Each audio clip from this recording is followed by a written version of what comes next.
En juin dernier, Amandine Pélissard et sa petite tribu ont posé leurs valises dans une toute nouvelle maison de luxe située dans l'Hérault. Une nouvelle vie s'offrait ainsi aux stars de familles nombreuses, la vie en XXL.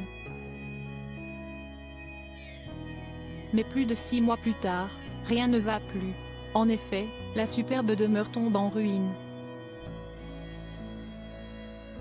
Et, cerise sur le gâteau, des individus à capuche sont entrés par effraction. Explication. Il y a près d'un an, en mars dernier, Amandine Pélissard annonçait une grande nouvelle, celle du déménagement de toute la famille. Depuis, le clan, qui s'est agrandi avec la naissance de la petite dernière prénommée Maëna, s'est installé près de Montpellier dans une superbe maison façon villa à Dubaï. Mais l'arrivée dans cette demeure de rêve tourne désormais au cauchemar. Sur Instagram, cette maman de 9 enfants raconte le calvaire qu'elle vit avec sa tribu. Amandine Pélissard, des individus à capuche se sont introduits dans sa maison dimanche 21 janvier 2024, Alexandre et Amandine Pélissard ont pris la parole en story sur le réseau social de partage d'images. Et il faut dire que l'heure est grave, leur maison tombe en ruine. Il y a des choses qui partent vraiment en cacahuète dans la maison, pointe la star du X.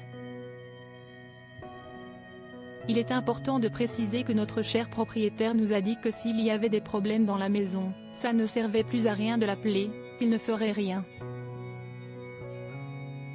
Ces propos, le propriétaire des lieux les a tenus quelques heures avant d'envoyer des individus à capuche s'introduire chez nous et vandaliser le compteur d'eau afin de nous couper l'eau, précise le père de famille.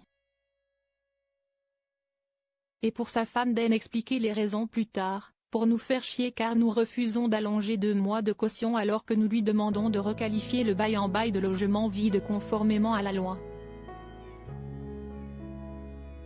Amandine Pélissard, sa maison tombe en ruine, ça se fissure de tous les côtés d'après Alexandre, ça se fissure de tous les côtés, si est une maison qui a été construite un peu trop vite. Et pour appuyer ses dires, il diffuse des images près de la piscine, dans le jardin, où des parties du muret gondolaient et allaient tomber. Il a refait et ça commence à se fissurer de nouveau, se désole-t-il. Il devrait normalement y avoir des évacuations, il n'y en a qu'une. Si est peut-être pour ça que ça gondole et que ça pète. Une situation loin d'être rassurante pour les stars de familles nombreuses, la vie en XXL. Ça fait peur quand même, souffle Alexandre. Amandine Pélissard porte plainte contre le propriétaire de la villa et ce n'est pas tout.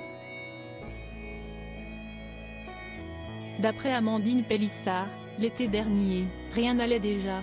La personne qui était en charge de la construction des façades s'était rendue chez nous cet été pendant qu'Alex et moi étions en week-end, et avait menacé la nounou de mettre un échafaudage bloquant l'accès à la maison parce que le propriétaire ne le payait pas. C'était a priori quelque chose qui n'était pas déclaré, et pas payé puisqu'il lui devait de l'argent depuis des mois, se souvient-elle. À cela s'ajoute une histoire de bail erroné, il est indiqué meublé tandis que la villa est louée vide. Une magouille du propriétaire dans le but de gruger le fisc et ainsi payer moins d'impôts. Alors que la baraque commence à s'écrouler de tous les côtés et que rien ne va plus, elle annonce avoir porté plainte contre le propriétaire. Rappelons qu'aux dernières nouvelles, Amandine Pélissard avait indiqué vouloir déménager en Espagne avec sa tribu. Affaire à suivre.